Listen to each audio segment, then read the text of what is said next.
Tudo bem? Tudo bem com vocês? Como vocês estão? Espero que todos estejam bem. Vamos à nossa aula dessa semana, né? Onde essa semana, pessoal, nós vamos falar sobre o sistema digestório, tá certo? Nós vamos entender como é que acontece de forma rápida, né? Como acontece o processo de digestão, né? Como é que acontece a fisiologia do nosso sistema digestório, né? Ou seja, como acontece essa questão desde a absorção do alimento, né? Que acontece através da nossa boca, até a excreção desse alimento, né, através do ânus, tá certo? Então nós vamos entender na nossa disciplina dessa semana, né, de Ciências da Natureza, sobre como acontece esse processo de digestão, tá certo? Então o que é que vai ser a digestão basicamente, pessoal? Basicamente a digestão é a transformação dos alimentos que nós vamos ter em grandes moléculas e eles são triturados, eles são quebrados, né, em moléculas menores e vai ser o que? Absorvidos pelo nosso corpo. Tudo isso acontece por onde? Através do nosso tubo digestório, certo? Tubo digestório. Nós temos dois tipos de digestão, pessoal. Nós vamos ter a digestão mecânica, certo? Que vai ser a quebra física dos alimentos através da mastigação e dos movimentos peristálticos, tá certo? Eu vou já falar sobre os movimentos peristálticos. E nós também temos a digestão química, né? Que é a transformação das moléculas maiores em moléculas menores, né? Isso é a digestão, transformar moléculas maiores, né? Ou seja, grandes quantidades de alimentos, né? De nutrientes transforma esses alimentos, esses nutrientes em quantidades menores e podem ser absorvidas pelo nosso corpo. Então, a digestão química é a transformação dessas moléculas através de reações químicas, tá certo? Através de reações químicas. A digestão química, pessoal, acontece esses processos de reação química. A reação química é uma transformação de um produto em outro, certo? Basicamente acontece dessa forma. Ela acontece porque nós temos, por exemplo, né, o suco gástrico, que é produzido lá no estômago, né? Nós temos, por exemplo, a bile, que é produzida lá no nosso fígado, né, que é armazenada lá pela vesícula biliar e aí vai ser importante na digestão, por exemplo, de lipídios, né? Lipídios são gorduras, certo? O suco entérico, que é produzido lá no intestino, certo? E a maioria desses sucos digestórios, né, que eu mostrei aqui para vocês, eles vão conter enzimas digestórias, né? O que são essas enzimas, pessoal? As enzimas, elas são proteínas que vão ser capazes de digerir, né, quebrar determinado tipo de alimento, certo? Então, esses sucos, né, digestórios que nós vamos ter lá no nosso estômago, que na bile, né, no suco entérico, são sucos, né, digestórios que vão conter enzimas, e essas enzimas são que proteínas que vão ser capazes de digerir o alimento, certo? As partes do sistema digestório, né? O que é que nós temos no nosso sistema digestório? Nós temos os órgãos, né? No caso, é a boca, né? Nós temos a faringe, nós temos o esôfago, o estômago, o intestino delgado, o intestino grosso e o ânus, certo? A questão, logicamente, ela vai começar na boca, certo? Ela começa através da boca. Na boca, pessoal, a gente tem três pares de glândulas salivares que produzem saliva, certo? Então, esses três pares de glândulas salivares que vão produzir a saliva já é um começo da nossa digestão, certo? Porque aí, no caso, ela vai ser capaz, né, de misturar, né? Na boca a gente mistura o alimento, né? E aí molha, né, exatamente com a saliva, que é para que esse alimento ele não desça seco, né? Tenha a água, né, ele esteja umedecido, que é para descer com confortabilidade, tá certo? Em seguida, né, a cavidade oral bucal, nós vamos ter o que? A famosa faringe, certo? Que é isso aqui, ó, essa parte aqui de trás, certo? Ó, essa parte aqui da frente é a laringe, certo? Que faz parte do sistema respiratório, e essa parte de trás é a laringe, certo? Então, essa parte de trás é a faringe. Então, dela o alimento vai para onde? Vai para o esôfago, certo? Mas como é que o alimento não vai para o sistema digestório?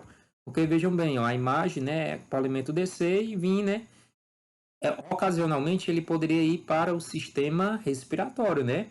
Só que o nosso corpo, né, ele tem uma estrutura, certo? E essa estrutura, ela se chama epiglote.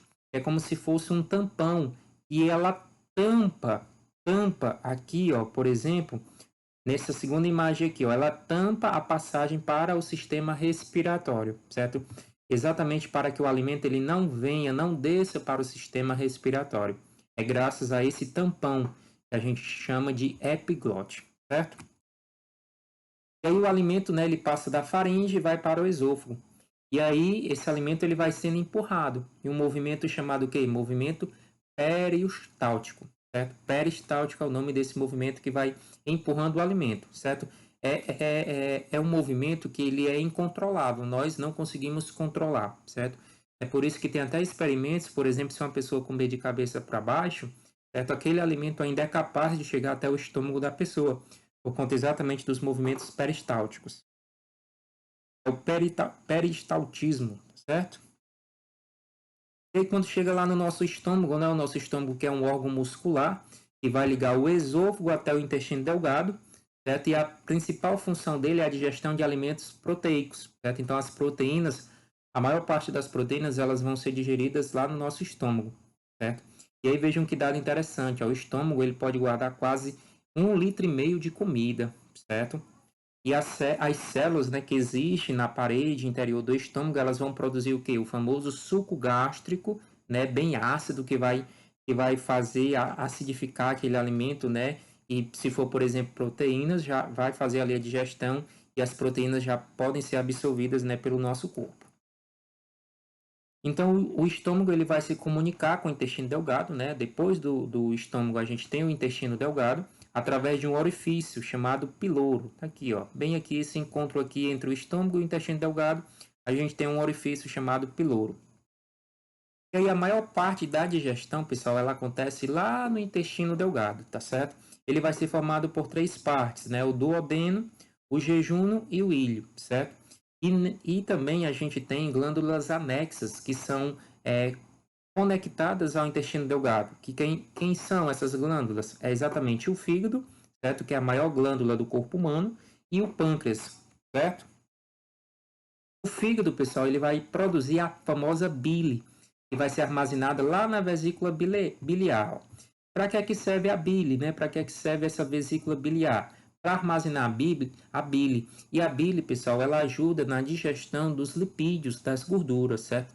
Ela funciona como se fosse um detergente que ajuda a tirar aquela textura muito gordurosa, né?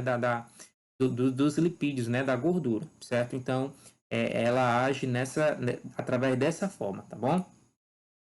Já o pâncreas, né, ele é responsável pela produção, né, do suco pancreático, que também vai ajudar lá na digestão também, tá certo? Então são as duas funções dessas glândulas que são anexas ao sistema digestório, que é o fígado e o pâncreas.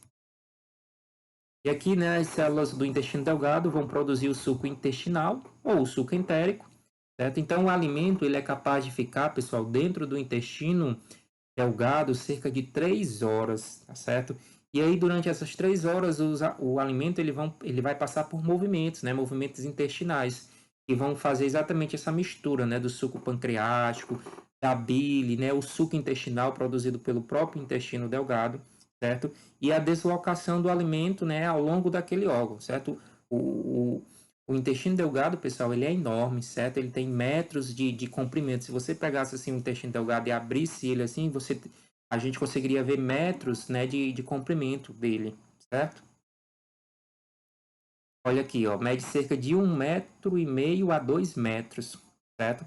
E aí vai ter as seguintes partes, né? O seco, o cólons, o reto e o ânus, certo? Aqui a gente já está falando do intestino grosso, certo? Intestino grosso, que é essa partezinha aqui, ó.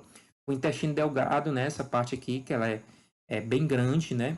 E nós temos também o intestino grosso, que é outra estrutura também bem grosso, que vem logo após o intestino delgado, certo? Qual é a função do intestino grosso, né? Nós vimos que a maior parte da digestão é feita lá no intestino delgado. Já o intestino grosso, pessoal, ele vai ser mais com a questão de absorver água, formar, acumular e eliminar as fezes através da defecação, certo? E aí vejam aqui como é que os órgãos eles ficam alojados, ó. Veja aqui, ó, essa estrutura aqui bem grande, né? Que nós temos é o fígado, certo? Aqui nós temos o estômago, certo? Aqui nós temos o pâncreas, ó, bem coladinho, certo? Aqui nós temos o intestino grosso e aqui, né, mais no meio nós temos o famoso intestino delgado, tá certo? E aqui são algumas curiosidades, pessoal. Vejam só, por exemplo, alguns alimentos e o tempo de digestão. Eu vejo que, por exemplo, o sorvete, né, o tempo de digestão é cerca de 5 minutos. Já quando eu pego, por exemplo, um prato de feijoada, eu tenho de 6 a 8 horas para poder fazer a digestão, né? É por isso que quando a gente come nessas comidas mais gordurosas, mais pesadas, a gente demora muito mais a fazer a digestão. Aquele alimento ele dura muito mais tempo dentro do nosso sistema digestório de uma forma geral, certo? Então, pessoal, é isso basicamente, né? É importante que vocês compreendam, né, quais são os órgãos que fazem parte do sistema digestório e entendam como é que o alimento ele vai passando, né, de um órgão para o outro, né? Começando lá na boca até chegar lá no intestino grosso, lá no ânus, para ser feita a excreção, certo?